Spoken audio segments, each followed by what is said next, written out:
ያህል ነው። አንደኛ ሻህ አይደለም። ሁለተኛ ይሄ ሰው ታሪክ ነው እየተናገረ ያለው። ታሪክ ደግሞ እውነትም ቢሆን ውሸትም ዝም ብለህ ልትናገረው ትችላለህ። ገብታችኋል አይደል? ያኛው አሜሪካ ያለው ሰው ደግሞ ዝም ብሎ የመተርጎም ስራ ነው የሚሰራ።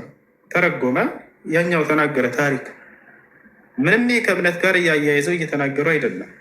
ገብታችኋል አይደለም? አታቡት ብሎ በቁርአን ላይ ያስቀመጠው ምንድን ነው ከተባለ ሳጥን ነው። በሌላ ቦታ ላይ ደግሜ ላሳይሽ ነበር። አላህ ስብሐነ ወተዓላ በሱረቱል ቀሶስ ላይ የሙሳ ዓለይሂ ሰላምን እናት ልጁን የፈርዖን ሰራዊቶች የሆነ ነገር እንዳያደርጉብኝ ብለሽ ከፈረሽ በሳጥን ውስጥ አስቀምጪውና ባህር ላይ ላኪው ይላታል። አየሽ፣ አሁን እዚህ ሳጥን ለሚለው ቃል የተጠቀመው ታቡት የሚለውን ቃል ነው። ገብቶሻል አይደለ? ሙሳ የተኛበት እናቱ ያስቀመጠችበት ታቦት ውስጥ ነበር ማለት ነው። ታቦት አይደለም፣ አታቡት ሳጥን ማለት ነው። መላእክቶች ያንን ሳጥን ይዘው መጡ። ለመመረጡ ምልክት አገኘን። አሁን ወዲያው ወደ ስራቸው ሄዱ፣ አለቀ፣ ወደ ጀሃዳቸው።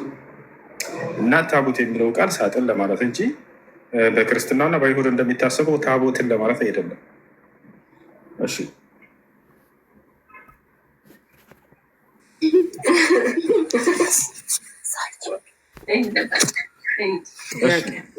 ሰላም ለእናንተ ይሁን። እሱ በያላችሁበት ሰላም ብያቸዋለሁ። እሺ ሰላም። አንዴ ከታች ያላት ጨዋ ትጨርስና አንድ ጥያቄ ያላት ትጠይቂያለሽ። እሺ ጋር እዛ ሳንወጣ ወደ ሱራ 2:138ም ስለ ጥምቀት ያወራል እና ይሄ እንዴት ነው? እስቲ ያስረዳል። ስለ ጥምቀት 2 ስንት ነው? 138 አይደል? ሲብጋት አላህ ወመን አሕሰኑ ሚነላሂ ሲብጋ። እሺ 138 አይደል? አዎ እሱ ራሱ ነው። ጥምቀት ስለ ጥምቀት አይደለም፣ ስለ ጥምቀት አያወራም። የአላህን የተፈጥሮ መንከር እምነት ያዙ ይላል። መንክር እምነት ያዙ፣ የአላህን የተፈጥሮ መንክር እምነት ያዙ። በመንከርም ከአላህ ይበልጥ ያማረ ማን ነው? ማንም የለም፣ እኛም ለእርሱ ብቻ ተገዢዎች ነን በሉ ይላል። ያ ነው እየተናገረ ያለው። የተፈጥሮ እምነታቸው አረበኛውን ብታነበው፣ አረበኛ ውስጥ አንብብ። አረበኛው ብታነበው እስኪ ላንብበው። አረበኛ እንዳውም በጣም ጥሩ ነው። አረበኛ ስብገተላህ ይላል። የአላህ መንክር ማለት ነው። ይች ነች የአላህ መንክር አለ። ምንድነች የአላህ መንክር የሚለው ከላይ ሙስሊም መሆን ማለት እንደሆነ ገልጾታል። እና አብርሃም እና ይስሐቅ እና ያዕቆብ ሁላቸውንም ከገለጸ በኋላ ሙስሊሞች እንደሆኑ ካስቀመጠ በኋላ ይህ ነው የአላህ መንክር። ለምንድን ነው የአላህ መንክር ብሎ መግለጽ የፈለገው?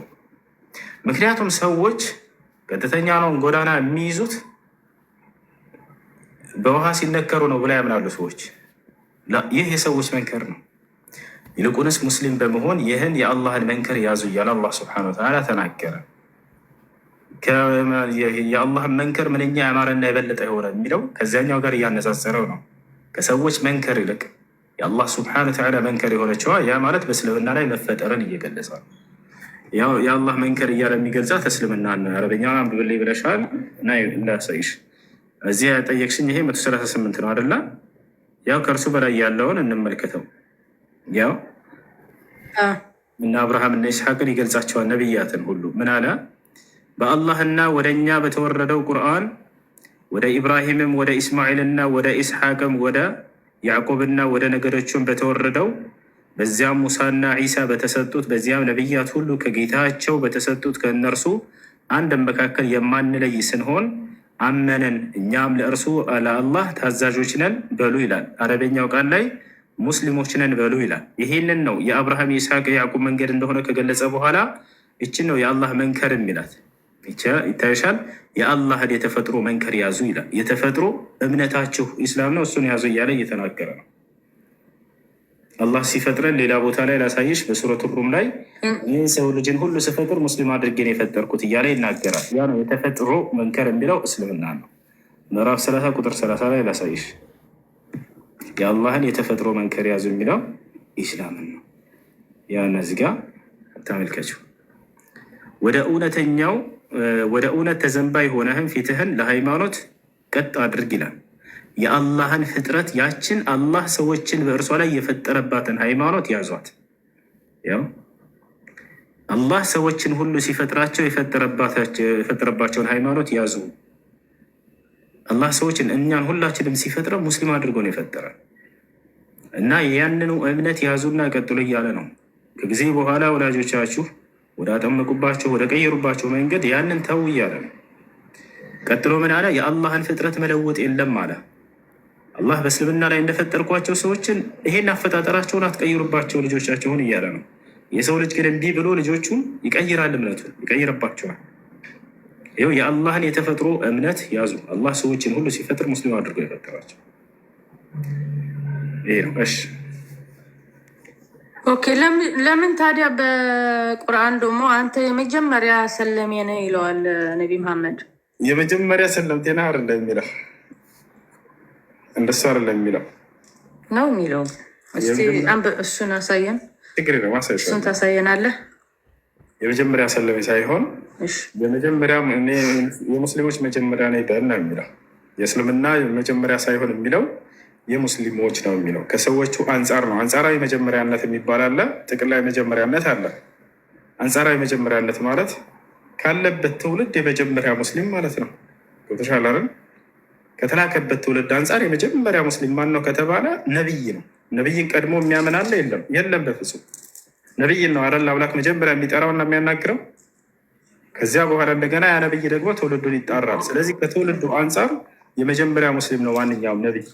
ሙሴ ምን ይላል? ሱረቱል አዕራፍ ላይ ወአነ አወሉል ሙእሚኒን ይላል። እኔ ምዕመናን ሁሉ መጀመሪያ ነኝ ይላል። አየሽው? ኦኬ። ከእርሱ በፊት እና አብርሃም ከሃዲ ናቸው ጓሜ ሳይሆን መጀመሪያ አማኝ ነው ሙሴ ይላል ማለት ነው። አንጻራዊ መጀመሪያነት የሚባል ነገር አለ። ከኮንታር ነው። እሺ ታንብብልን ትችላለህ? እሱን ታሳየን። አሳይሻለሁ፣ ችግር የለም። የመጀመሪያ ሰለሜ ነህ ስላለው እዚህ የመጀመሪያ ሰለሜ ሳይሆን የሙስሊሞች መጀመሪያ ነው የሚለው። ላሳይሽ፣ ችግር የለም።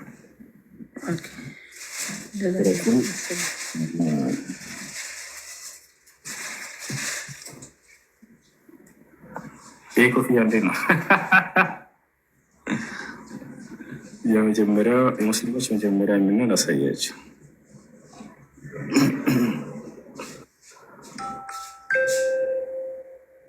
ያው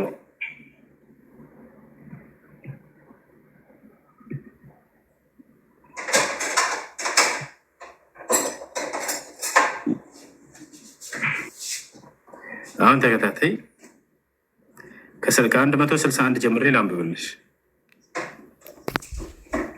እኔ ጋ ነሽ? እኔ ጌታዬ ወደ ቀጥተኛ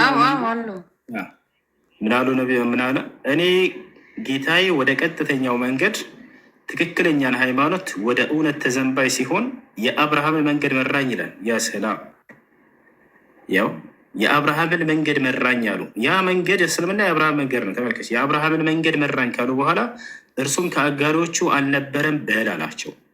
ቀጥሎ አሁን እዚህ ጋር ነው ስግደቴ መገዛቴም ህይወቴም ሞቴም ለዓለማቱ ጌታ ለአላህ ነው በል አላቸው። ቀጠለ፣ ያው ለእርሱ ተጋሪ የለውም፣ በዚህም በማጥራት ታዘዝኩ፣ እኔም የሙስሊሞች መጀመሪያ ነኝ በል አለ።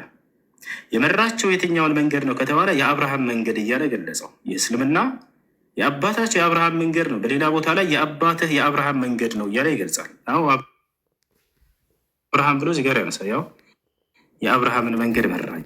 ይህ እስልምና የእነ አብርሃም መንገድ ነው።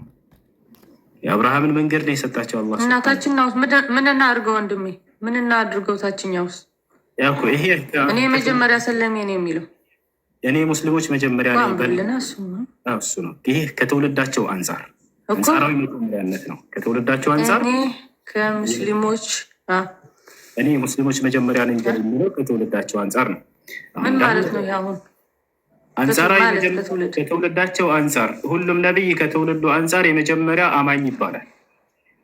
ከጥቅል ግን አይደለም። ከጥቅል ከተባለ ከእርሱ በፊት ያው አብርሃምም ሙሴም ሁላቸው ሙስሊሞች እንደሆኑ ቃል በቃል በቁርአን ላይ ያሳይሻለሁ። ጥቅላዊ መጀመሪያና አንጻራዊ መጀመሪያ አለ። ትሻላለና ያ ነው። አሁን እዚህ ጋር ይሄን ከራሴ እንዳይሆን ላሳይ፣ ችግር የለም። ተፍሲሮች ጋር እንዳለ ይሄንን አሁን የአሁኑም ቦታ ከፍቼ ላሳይ። ከተፍሲሮች ጋር ላውጣና ላሳይሽ። ዋና አወሉል ሙስሊሚን ያው ለምሳሌ እዚህ ብንመለከት ምን ይላል? የአሁኑ አንቀጽ ማለት ነው። ወደ አማርኛ ቀይራ አሳይሻለሁ። ከህዝቡ አንጻር ነው የመጀመሪያ የተባሉት። ላ ሸሪከ ለሁ ፊ ኡሉህየትህ ወላ ፊ ሩቡብየትህ ወላ ፊ አስማኢህ ወሲፋትህ ወቢዛሊከ ተውሒዱ ልኻሊስ አመረኒ ረቢ ጀለ ወዐላ ወአነ አወሉ መን አቀረ ወንቃደ ሊላህ ምን ሃዚህ ልኡማ።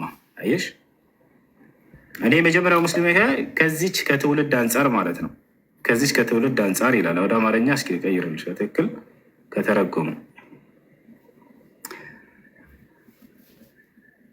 ያውና ከትውልዳቸው አንጻር ከህዝቡ አንጻር እንደሆነ ይህ ሁሉም ተፍሲሮች ጋር ታገኝታላችሁ።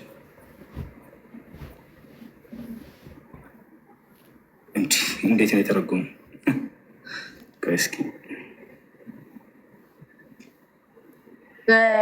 በነቢ መሐመድ ጊዜ ሁሉም ሙስሊም ነበረ ማለት ነው አይደል? ከእርሶ በፊትም አይደል? እንደዛ ነው። ነቢያቶች ሁላቸውም ሙስሊሞች ነበሩ። እሱ ነቢያት ብቻ እንጂ ህዝቦቻቸውም ተከታዮቻቸው አማኞች ሙስሊሞች ነበሩ። አብርሃም፣ ይስሐቅ፣ ያዕቆብ ሁላቸውም ሐዋርያቶች ሙስሊሞች ነበሩ። የፈለግሽ እሱን አሳይሻለሁ። ላሳይሽ። ወረቃስ ምንድን ነው እምነቱ? ወረቃ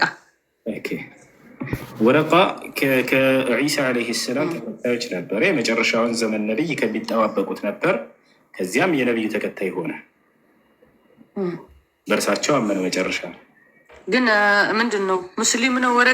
ወረቃ ሙስሊም ነው። አዎ ሙስሊም ሆኗል። ይህን ላሳይሻ እንደ የመጀመሪያ በአምላክ ጌትነቱ በስሞቹ በባህሪያቶቹ አጋር የለውም።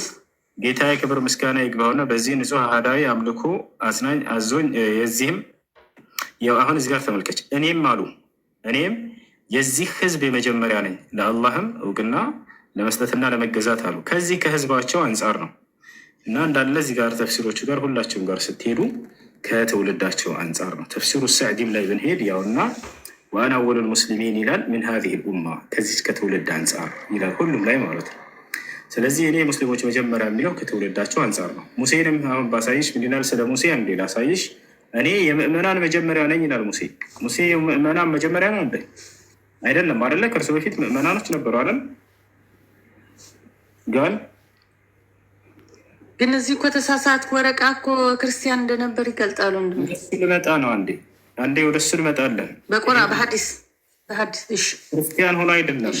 ተነሰረ ፊል ጃሂልያ ማለት በጃሂልያ ዘመን የመሲሁን መንገድ ይከተል ነበር ማለት ነው። ተነሰረ ማለት ነሳራ ማለት የሀገር ስም ነው። ናዝሬት ማለት ነው። እሺ። እና የናዝሬቱ ኢየሱስ የሚለው አለ። የዛች የዒሳ ዓለይሂ ሰላም ተከታዮችን የናዝራዊ ተከታይ በሚል ይጠሯቸው ነበር።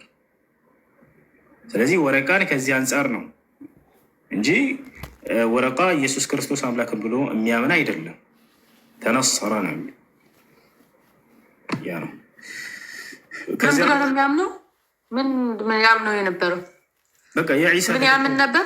የዒሳ ተከታይ ነበር። ቀጥተኛው መንገድ ላይ የነበረ ሰው ነበር። ያ ማለት የመጽሐፉ ባለቤቶች ከመጽሐፉ ባለቤቶችን መልካሞች ኢሳ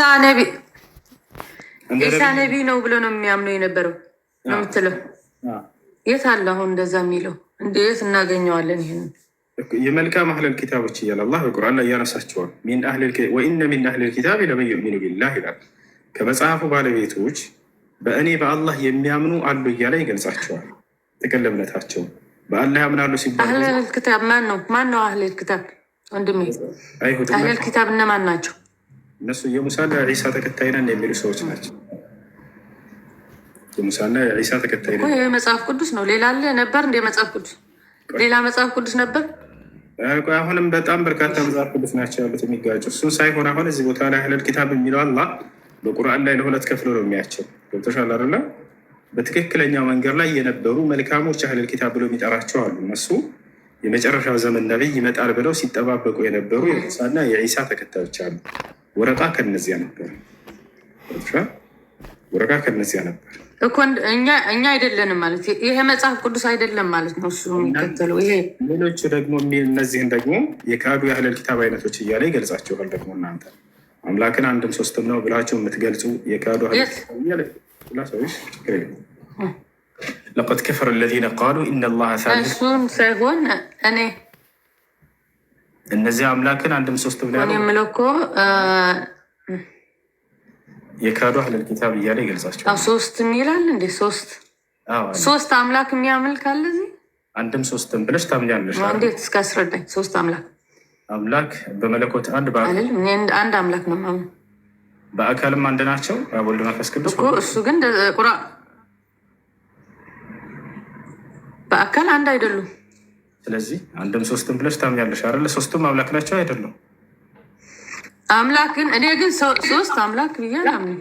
አንድ አምላክ ነው ምናምን። ሶስቱም አምላክ ናቸው ብለሽ ታምኛለሽ አታምኚም? ኦኬ አላምንም። ሶስቱም አምላክ አይደሉም፣ አንድ ነው አምላክ። ሶስቱም አምላክ አይደሉም። አብም ወልድም መንፈስ ቅዱስም ሶስቱም አምላክ አይደሉም። እንደዛ ነው የሚመስለው። አንተ ሶስት አምላክ ያምናሉ ብለህ ነው እንደ ቁርአኑ የምታምነው አንተ? ወይ አንዴ ተረጋጊ። አብም ወልድም መንፈስ ቅዱስ ሶስቱም አምላክ ናቸው አይደሉም? አይደሉም፣ አንድ አምላክ ነው። ግን አንድ አምላክ በሶስት ይገለጣል። አልጠየኩም። እሱ በስንት ይገለጣል ሳይሆን ሶስቱም አምላክ አይደሉም እንዴ? አብም ወልድም መንፈስ ቅዱስ እኮ ሶስት አምላክ አይደሉም? አይደሉም። እንደዛ ነው የምታምነው አንተ? ቁርአን ተሳስተዋል። ቆይ ወደ ቁርአን ለምን ትሳሳተላለህ አንተ? እሱም ቢሳሳት ችግር አለ። አንቺ ስርዓት ያዥ። አሁን ወደ ቁርአን አንቺ እምነት እያወራን ነው። አብም ወልድም መንፈስ ቅዱስም አምላክ አይደሉም? ሶስቱም አምላክ አይደሉም እንዴ? ሶስት አምላክ አይደሉም፣ ግን አምላክን በሶስት ይገለጣል። በሶስት አድርገን እንገልጸዋለን። አምላክ ሶስት ነው አልጠየኩም። ሶስቱም አምላክ ናቸው አይደል? አምላክ ሶስት ነው አልከኝ ብዬ እኮ ነው አላልኩም። እሱ እነሱ አብም ወልድም ሶስት አምላክ የለም አልኩ። እኔ ደግሞ አልጠየኩም። እሱ አብ ወልድ መንፈስ ቅዱስ ብለሽ ታምኛለሽ አይደለ? አንድ አምላክ አንድ አምላክ ናቸው። ስንት አምላክ ብዬ አልጠየኩም። መቼ ስንገልጻቸው በሶስት እንገልጻ አልጠየኩም። እኔ ስንት አምላክ ቁርአኑ ግን ሶስት ይላል። እንደ ቁርአኑ የምትናገር ቁርአኑ እንደዛ ይላል። ቁርአኑ ምን ይላል መሰለ? ሶስት አምላክ ታመልካላችሁ ይላል። ለምን እንደዛ እንደሚሉ ምን ልንገርህ ቁርአን ግን ለምን እንደዛ እኮ ለምን እንደዛ እንደሚል ደግሞ እነግርሃለሁ። አሁን ችግር የለብኝም። ከከፍ ሶስት አምላክ ያለበት ነው እንጂ አለ በቁርአን እኮ አልኩህ። የለም ነው የምትለው? የለም ማሳየኝ። ያው መክፈት ከቻልኩኝ አሳየኝ እኮ አልከኝ እኮ። አሁን እኮ ስትለኝ ነበር። አሁን እኮ አልከኝ፣ ግን ግን መክፈት አልችልም። ክፈችና ያው ትልቁ ላይ አድርጌ ቀስ በል ተረጋጋ። እኔ መክፈት አልችልም። ቪዲዮን የለኝም። ፍላወርስ ገብተዋል። አንተ ግን አሁን እንደዛ ስትለኝ ነበር። አውጣልኝ። የቱ ጋር አውጣ? ቆይ አንድ የጠብቀኝ በል ፈልገው። እኔ በቁርአን ያለው ችግር የለውም እስከ ትንሣኤ ቀን ድረስ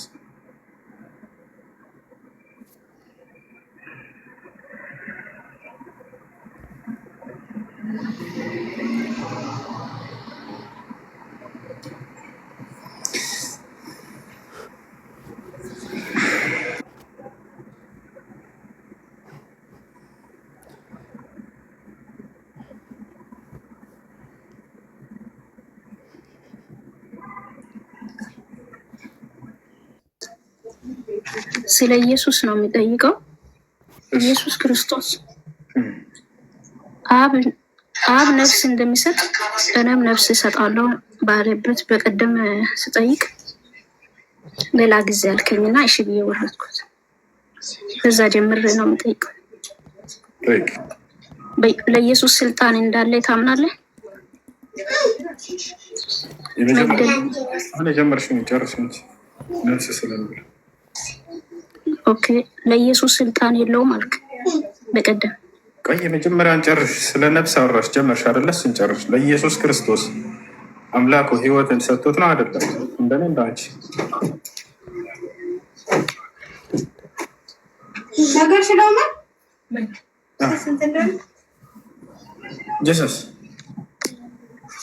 ጂሰስ ማይላ በ እሺ፣ ኢየሱስ ክርስቶስ ሕይወትን ተሰጥቶ ነው አይደለም? እንደኔ እንዳንቺ ኢየሱስ ክርስቶስ ለሁሉም ሕይወትን ሰጥቷል። እናንተ ሰው ነው ለራሱ ሕይወትን ጨርስ። መጀመሪያ ሕይወትን ተሰጥቶ ነው። ለራሱ ሕይወት የለውም ነበር። ማስረጃ ስትሽ ኢየሱስ ሕይወት ለሰው ልጅ ይሰጣል ወይስ አይሰጥም? መጀመሪያ እሱን ህይወት ይጨርስ እንጂ ለራሱ ህይወት ተሰጥቶ ነው እያልኩሽ እኮ ነው። ሌላ ዱብዳ እየነገርኩሽ ነው። ህይወት የለውም ነበር፣ ህይወት ተሰጥቶት ነው ለራሱ የተሰጣ ይሰጣል። ኦኬ አብ ነው የሚፈርደው ወይስ ኢየሱስ ነው በሰው ህይወት ላይ? አትቀላቂ። መጀመሪያ ስለ ህይወት ጨርሽ እንጂ ህይወትን ተሰጥቶ ነው አይደለም ኢየሱስ ክርስቶስ። አብ ስልጣንን ሁሉ ለልጁ ሰጥቶታል። ምንድን ነው የምታረሱት? ስለ ህይወት መጀመሪያ ጨርስ። ህይወትን ተሰጥቶ ነው አይደለም ኢየሱስ ክርስቶስ?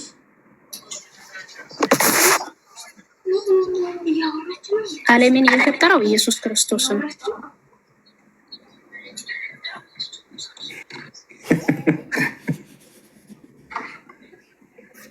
ዓለም ሳይፈጠር በፊት ኢየሱስ አልነበረ? እጅማ ነዝሉ ታሕት ብስራ አየው። በቀደምም እንደዚህ ያወረደ አያቸው። አንተ በጣም ከባድ እኮ ከዚህ ጋር ታረግዚ ነው እንዴ?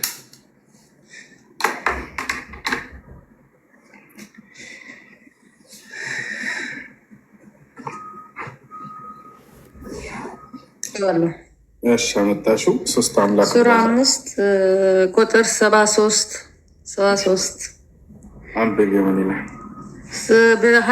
በሐዲስም አለ በሱራ አልማሂ አይዲያ 5116 አለ በሐዲስ በሱና.ኮም ከበለን ሱና.ኮም ሱረቱል ማኢዳ ላይ ወይ ኮፒ አድርጌ ልላክልህ ወይ አይደለም እዚህ ልጻፍልክ። ሱና.ኮም ሱረቱል ማኢዳ ላይ ሱና.ኮም አይደለም፣ ሱና.ኮም አይደለም። ሱና.ኮም አይደለም። ይሄ በጎጉልን መጻፍ ትችላለህ፣ በማግኘት ትችላለህ ማለት ነው። በጎጉል ብፁዕ ወቅዱስ አቡነ ጎግል ማስረጃ አይሆኑም እስልምና ላይ። እስልምና ቁርአን አሁን በቁርአን ነው። እሺ ስጠኝ።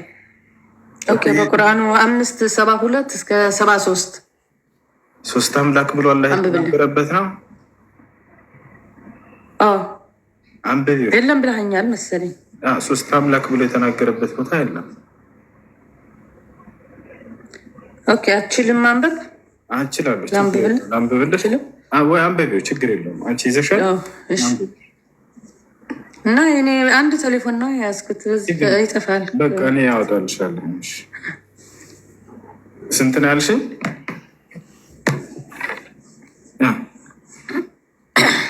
5:72 እስከ 73 ሱራ 5 ቁጥር 72 እስከ 73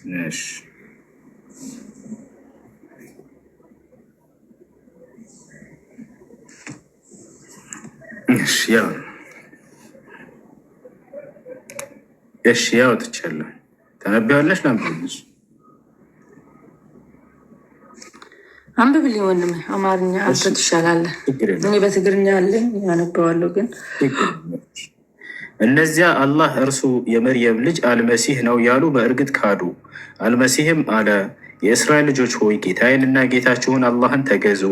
እነሆ በአላህ የሚያጋራ ሰው አላህ በእርሱ ላይ ገነትን በእርግጥ እርም አደረገ፣ መኖሪያውም እሳት ናት፣ ለበዳዮችም ምንም ረዳቶች የላቸውም አለ። ልቀጥል?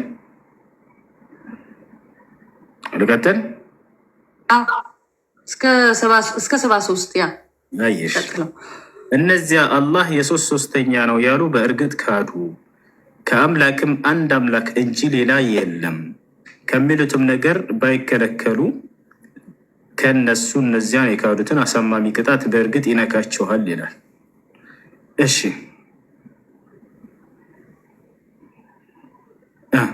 እና እንዴት ነው እኛ አንድ አምላክ ነው የምንለው? እንዴት ነው ሶስት አምላክ ያሉት የሚለው? ሶስት አምላክ የሚለው የቱ ጋ ነው?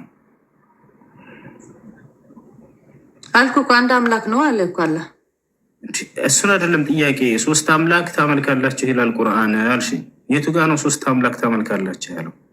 ሶስት አሉ። በአረበኛው ሶስት ነው የሚለው ወንድሜ። በአረበኛው በአማርኛው እንደዛ ሊል ይችላል። በአረበኛው እና አረበኛውን ነው በደንብ የማውቀው። እንዳውም አንብበ ውስጥ በአረበኛ አንብብልሽ እስቲ በአረበኛው አንብበው። እሺ ለቀድ ከፈረ አለዚነ ቃሉ ኢነላሀ ሳሊሱ ሰላሳ ወማ ሚን ኢላሂን ኢላ ኢላሁ ዋሒድ ወኢን ለም የንተሁ ዐማ የቁሉነ ለየመሰነ አለዚነ ከፈሩ ሚንሁም ዐዛቡን አሊም። ያው አላህ የሶስት ሶስተኛ ነው ያሉ በእርግጥም ካዱ ይላል አለሽ። ያ ምንድን ነው ሶስት ያልነው? አሁን ሶስት ብለሽ አታቋርጭ። እሱን አይደለም የሶስት ሶስተኛ ነው ያሉ ነው የሚለው። አንቺ ግን ያልሽን ሶስት አምላክ ታመልካላችሁ ብሎናል ቁርአን። ግን እኔ ላስረዳ ለምን ሶስት እንዳለ እኔ ያስረዳሉ። ችግር አናለም እዚህ ድሮ ወይ ሳታስረጅ በፊት አሳይ ሶስት አምላክ ታመልካላችሁ የሚለውን አልኩ እኮ አንዱ ነው አልክ። አላህ አንድ ነው። እነዛ ሶስት ሚሉት ግን አለ ሶስት ምንድን ነው? እሺ ምናምን ሶስት አይልም። እሺ አንብብልኝ፣ ሁሉም አንብብልኝ። የሶስት ሶስተኛ ነው የሶስት ሶስተኛ ነው የሚለው እንጂ ምንድን ነው የሶስት ሶስት? አሁን እሱን ላስረዳሽ። እሱን እና አምላክ አንድ ነው እያለ ነው እኮ ታች እኮ አንድ ነው አለ ብዬ ነው አነበብክልን። አላህ አንድ ነው። እሱን ላብራራልሽ። አሁን እዚህ ጋር የሶስት ሶስተኛ ሲል ጊዜ አብ ወልድ መንፈስ ቅዱስ ከሶስቱ የሥላሴ አካል አንዱ የሥላሴ አካል አምላክ ነው የምትሉት እሱ ስህተት ነው። ሁለቱ ሳይሆን የሉበትም ጭራሽ። እኔ አንዱ ብቻ ነኝ እያለ ነው። ገብቶሻል አይደል? ላስረዳሽ እና እኛስ መቼ ሶስት አለን? አንድ ነው እኛ ምናምነው እኮ መቼ ሶስት አለን ነው? እኔ አላህ ያቅም እኛ አንድ አምላክ እንደምንል ወይ እኔ አልኩት። እኔ ወይ አንዴ አሁን ስለ መለኮቱ አይደለም አንድ እያወራ ያለው የሶስት ሶስተኛ የሚለው ስለ መለኮቱ አይደለም፣ ስለ አካሎቹ ሁሉ እየገለጸልሽ ነው። በደንብ አድርጎ ክርስትናን ያውቃታል አላህ። ያው የሶስት ሶስተኛ የሚለው ምንድን ነው? አብ ወልድ መንፈስ ቅዱስ ብለሽ ሶስቱን ታምኛለሽ አይደለ? በአካል ሶስት በመለኮት አንድ ብለሽ ታምኛለሽ አይደለ? ነገር ግን አላህ ወልድና መንፈስ ቅዱስ አምላክ አይደሉም እያለ ነው። እንደው በአንቺ እንዲገባሽ ማለት ነው። እኔ አንዱ አምላክ ብቻ ነኝ እያለ ነው። እኔ አንዱ አምላክ እያለ ከታች የሚገልጸው ቆይስ በትግርኛው ላንብበውና እመጣለሁ። ቆይ አንድ ቃ አለን። ድምፅህን ከፍ አድርገው ግን አይሰማም። እሺ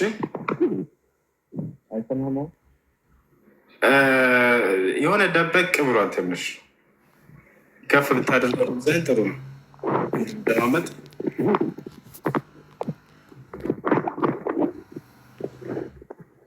እሺ አሁን ጥያቄ ምንድን ነው? እሺ ጥያቄ ምንድን ነው? እንደምን ብዬ ለመስማት ትፈልጋለህ?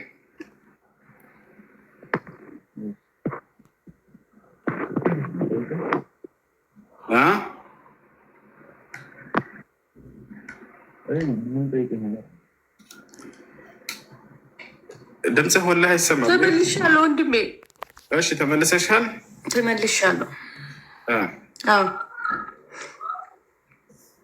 እና አሁን የምትለን ይሄ ሶስት አታምልኩ የሚለውን ለስላሴ ነው የምትለን? አዎ። እነዚያ የሶስቱን የስላሴ አካሎች ቀድሞ ያነሳና ከእነዚያ ከሶስቱ አንዱ ብቻ ነው አምላክ ለአንቺ እንዲገባሽ ማለት ነው እንጂ ሶስቱም አይደሉም እያለ ነው። ወልድና መንፈስ ቅዱስ ከመለኮትነት ባህሪ የላቸውም። እኔ አንዱ አምላክ ብቻ ነኝ እያለ ራሱን እያነጻና እያጠራ ነው። ከነዚያ ኦኬ። በነቢ መሐመድ ጊዜ ግን ሶስት አምላክ የሚያመልኩት እንደነበሩት አታውቅም? በየጊዜው በርካታ መለክቶች የሚያመልኩ ሰዎች ይኖራሉ። ከዚህ ጋር ምን አገናኙ ነው? ሶስት አምላክ ብሎ ለማርያም አምላክ ይሉ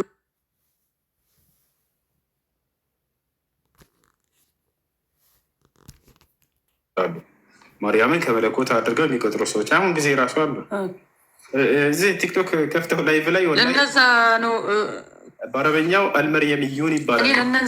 ለነዛ ነው እንደዛ የሚላቸው። ታዲያ ለእኛ እንዴት እናውቃለን? ለነዛ ነው ወይ ለእኛስ እንዴት ብለን እናውቃለን? እኛ አይደለም። እነሱን ሌላ ቦታ ነው ያነሳቸው። እነሱን ሌላ ቦታ አንስቷቸዋል። ገብቶሻል? እነሱን ያነሳቸው ሌላ ቦታ ነው። ሲናገር ምን ይላል? ወኢዝ ቃለ አላሁ ያ ዒሳ ብነ መርየም አአንተ ቁልተ ሊናስ ኢተኺዙኒ ወኡሚየ ኢላሀይን ሚን ዱኒላህ ይላል። ማርያምን ሌላ ቦታ ላይ ያነሳታል። ይችላል እዛ ጋር ከኢየሱስ ሶስተኛ በፍጹም ያነሳል። ለእነሱ አይደለም ለእናንተ ነው የምትለኝ አሁን አንተ። ማርያማውያን የሚባሉ የክርስቲያን ጭፍሮች ነበሩ። ያ የሚናገረው ስለነዚያ ነው እንጂ ስለ አብ ስለ ወልድ መንፈስ ቅዱስ ብሎ ስለሚያመልኩ አካሎች ግን ስለኛ አይደለም አይደል? ይሄ አሁን የተነበበው ነው ስለ አንቺ የሚናገረው ቅድም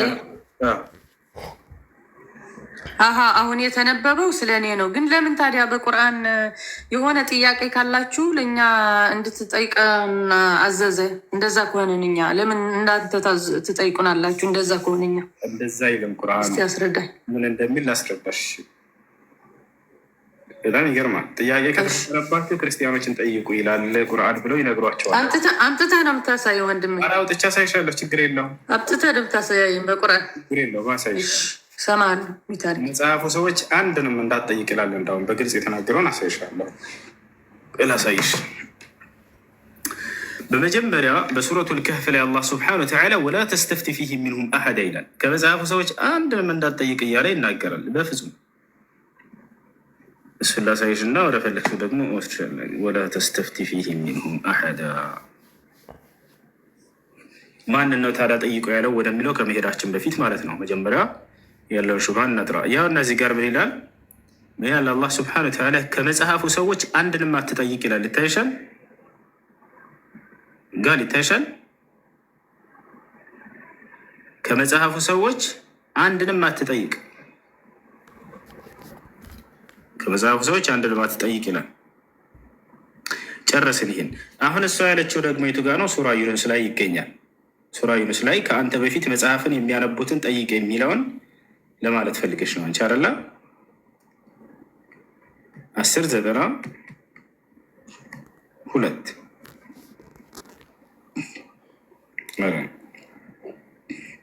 ያው 10:94 ጋል ከኔ ጋር ነሽ?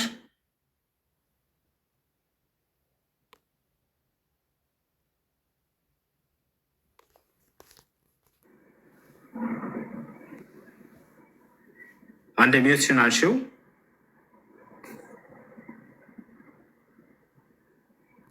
ከኔ ጋር ነሽ ወይ? አይሰማም እንዴ ልጆች?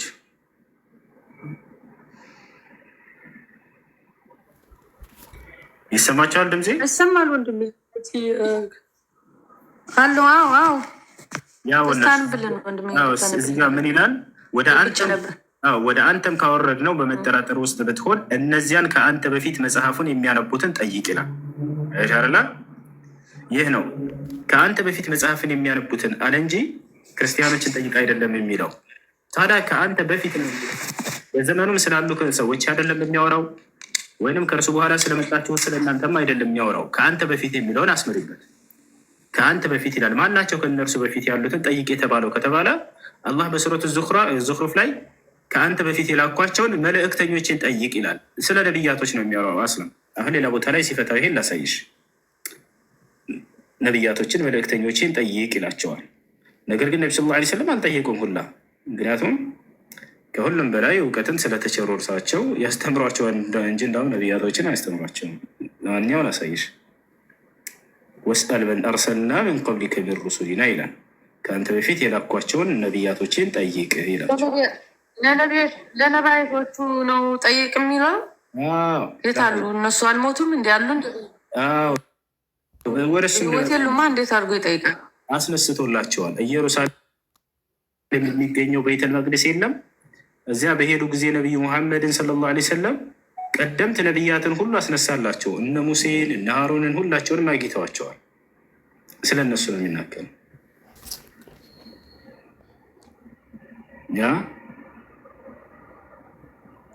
ያ ነው እና አስነሱ።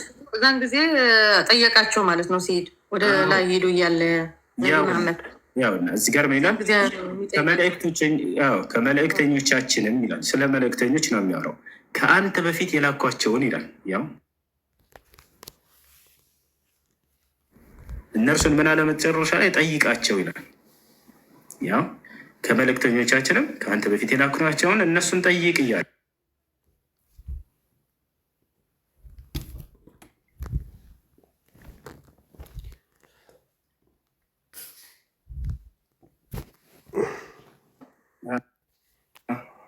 እሺ አመጣልሃለሁ። ቆይ ምንም ልፈልገው። እሺ ኮሜንት ላይ በምንድን ነው የሄዱት የሚለውን አንድ ክርስቲያን ልጅ በአህያ ነው ይላል። ኢየሱስ ነው በአህያ የገባው ወደ ኢየሩሳሌም። ነቢ ሰለላሁ ዐለይሂ ወሰለም በአህያ አይደለም። ከመጽሐፍ ላሳየህ።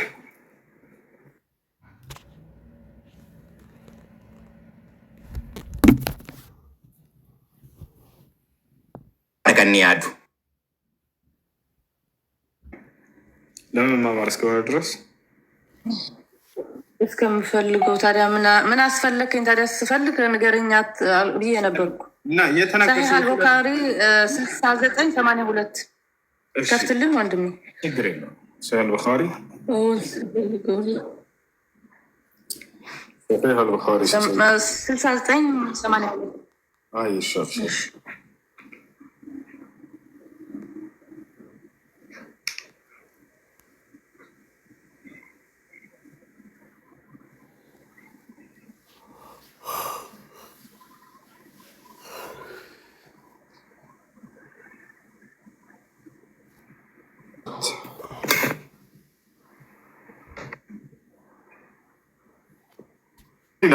حدثنا يحيى بن بكير حدثنا الليث عن عقيل عن ابن شهاب وحدثني عبد الله بن محمد حدثنا عبد الرزاق حدثنا معمر قال الزهري فأخبرني عروة عن عائشة رضي الله عنها أنها قالت أول ما بدأ به رسول الله صلى الله عليه وسلم من الوحي الرؤيا الصادقة في النوم فكان لا يرى رؤيا إلا جاءت مثل فلق الصبح فكان يأتي حراء فيتحنث فيه وهو التعبد الليالي ذوات العدد. እየሰማሽ ይህ እየተናገረ ያለው መጀመሪያ መለኮታዊ ራእይ በተገለጠላቸው ጊዜ ያለውን ክስተት ነው። ቅድም መጀመሪያ ጠየቅሽው ጥያቄ ምን እያለ ነው? በአረብኛ እኔ በትግርኛ ነው የተረጎምኩት።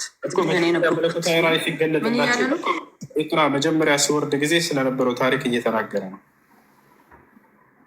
የዛኔ መጀመሪያ በህልም ሲገለጥ ይላል። እንዴ መጀመሪያማ ሰሒህ አልቡኻሪ 3 እኮ ነው። እንዴት ወደ 69 እንዴ? እስኪ ቆይ በል ቆይ ልግባ ጉግል ሱና ዶትኮም ልግባ እንዴ። እሺ እየተማርኩ ነው። ከስር ነበርኩ እና ትጨርስና የምጠይቅ ጥያቄ አለ ነኝ። እሺ ጠይቄ እሷ እስክታመጣ ድረስ መጠየቅ ትችላለሽ።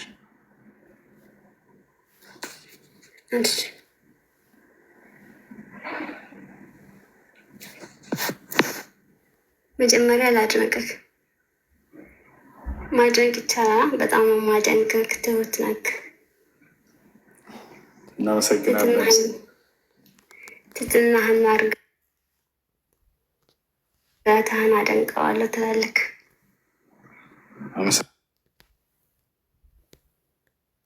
አመሰግናለሁ። ሹክራን። እሺ መልአኩ ገብርኤል ራሱ በገሃድ መጥቶ ይናገራቸዋል። ከዚያ ደግሞ ልክ እንዲሁ የሰው ቅርጽ ለብሶ ሰው መስሎ መጥቶ ያናገራቸዋል። በሶስቱ መንገዶች፣ ሌላም መንገዶች አሉ። እነዚያን እየገለጸች ነው። እናታችን አይሻ። እሺ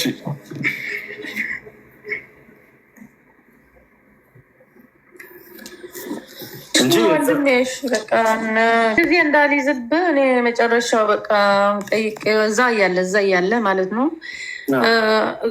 በአካል ነው ያገኛቸው ነቢያቶቹን። በምንድን ነው የሄደው ያልከው? በፈረስ ነው ያልከኝ? ፈረስ ይላል። ቡራቅ ተብሎ ነው የተገለጸው። ምድር ላይ ካየናቸው ምንድን ነው እሱ ቡራቅ? አላህ ስብሐነሁ ወተዓላ ለነቢዩ መሐመድ ሰለላሁ ዐለይሂ ወሰለም መልአኩ ጅብሪል ዐለይሂ ሰላም ልኮ በቤታቸው በተኙበት